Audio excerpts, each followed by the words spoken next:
नमस्कार, मैं पूजा प्रिया और आप देख रहे हैं बिहार न्यूज। और बिहार में बीपीएससी 67वीं प्रारंभिक परीक्षा का प्रश्न पत्र लीक होते ही परीक्षा तो रद्द कर ही दिया गया, साथ ही जो जांच है वो चल रही है। ऐसे में कल तक 11 गिरफ्तारी हुई थी, फिर कल शाम तक ये खबर आई कि 3 और गिरफ्तारी हुई है। ये 3 गिरफ्तारी दिल्ली से हुई है, यानी कि कुल मिलाकर बीपीएससी पेपर लीक मामले में अब तक 14 गिरफ्तारी हो चुकी है। लेकिन सबसे अहम बात और सबसे बड़ा खुलासा और सबसे चौंकाने वाला बात ये सामने आ रहा है कि इन सब में जो केंद्र सरकार के जो कर्मी हैं उनकी मिलीभगत से हो रहा था। जी हाँ, सूत्रों के हवाले से खबर आई है कि बीपीएससी पेपर लीक कराने में जो मेन अहम भूमिका जिसने अदा की है वो केंद्र सरकार के ही कर्मचारी हैं। अब ऐसे में क्या कुछ अपडेट निकलकर सामने आया है, सूत्रों के हवाले से क्या कुछ जानकारी निकलकर सामने आ रही है,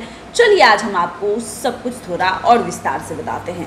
बीपीएससी प्रश्न पत्र लीक मामले में एक और सनसनीखेज मामला सामने आया है। 8 मई को 67वीं बीपीएससी पीटी का प्रश्न पत्र भारत सरकार के एक क्लर्क ने दिल्ली से गिरफ्तार गैंग के छात्रों को उपलब्ध कराई थी। सूत्रों के अनुसार भारत सरकार का वो कर्मी इलाहाबाद में तैनात है और प्रश्न पत्र लीक कराने मामले का पुराना खिलाड़ी बताया जा रहा है। दिलचस्प बात यह है कि ये सरकारी कर्मी खुद भी बीपीएससी की पीटी दे रहा था और उसका सेंटर डुमरांव था। खास बात यह है कि उसने बीपीएससी की परीक्षा में शामिल होने के लिए जो फॉर्म भरा था उसमें उसने इलाहाबाद का गलत पता दिया था। उसने ऐसा क्यों किया, फिलहाल ये एसआईटी के लिए भी रहस्य की बात है। संभव है कि उसने किसी और मकसद से गलत पता देकर फॉर्म भरा था।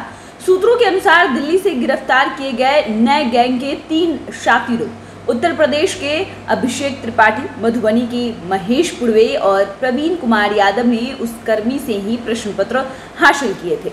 इस गैंग को परीक्षा से करीब 1 घंटे पहले प्रश्न पत्र मिल गया था, यानी भारत सरकार के इस कर्मी ने इससे पहले ही प्रश्न पत्र हासिल कर लिया था। उसने ये प्रश्न पत्र कहाँ से निकाला, उसकी गिरफ्तारी के बाद ये खुलासा किया जाएगा। यानी कि अभी तक बातें ये सामने आई है, जो 3 गैंग गिरफ्तार किए गए थे उनके पास जो क्वेश्चन पेपर आया था वो इलाहाबाद की जो एक सरकारी कर्मी है उसने भेजी थी। लेकिन अभी तक ये खुलासा नहीं हो पाया है जो केंद्र सरकार का जो कर्मी है जिसका नाम सामने आ रहा है, जो डुमरांव से जिसने परीक्षा दी थी पीटी की, तो उसके पास पहले प्रश्न पत्र कैसे आता है।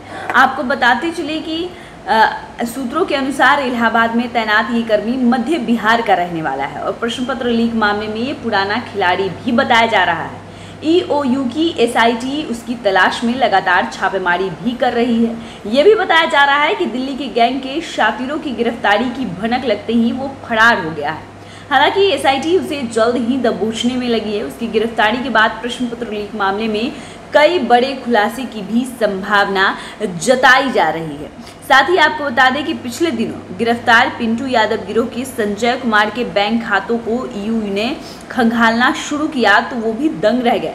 सूत्रों के अनुसार संजय के खाते में पिछले 6 महीने में 20 से 25 लाख रुपए के ट्रांजैक्शन होने के सुराग मिले हैं। इधर पटना सिविल कोर्ट स्थित ईओयू की विशेष अदालत ने बुधवार को जेल में बंद कुंवर सिंह कॉलेज आरा के प्राचार्य व केंद्र अधीक्षक योगेंद्र प्रसाद सिंह की जमानत अर्जी खारिज कर दी। दूसरी ओर दिल्ली से गिरफ्तार लोगों को 10 जून तक जेल भेज दिया गया है। यानी कि धीरे धीरे जो बीपीएससी पेपर लीक का मामला है धीरे धीरे परतें खुल रही है, धीरे धीरे चीज़ें भी निकलकर सामने आ रही है। 14 गिरफ्तारी कुल मिलाकर हो चुकी है और 14 गिरफ्तारी के बाद आने वाले दिनों में देखना होगा ये जो जड़ है वो कहाँ से, क्योंकि अभी भी जो ईओयू की टीम है उन्हें ये नहीं पता लग पाया है कि ये 3 लोग जो बाद में गिरफ्तार किए गए हैं दिल्ली से, उनको 1 घंटा पहले प्रश्न पत्र इलाहाबाद के कर्मी भेजते हैं जो केंद्र सरकार के कर्मी है और उनके पास जो केंद्र सरकार जो कर्मी है, जिस सूत्रों के हवाले से खबर निकल कर आई है, उसके पास पेपर कहाँ से आई, उसने कैसे पेपर लीक करवाए, ये अभी रहस्य का सवाल है। तो ये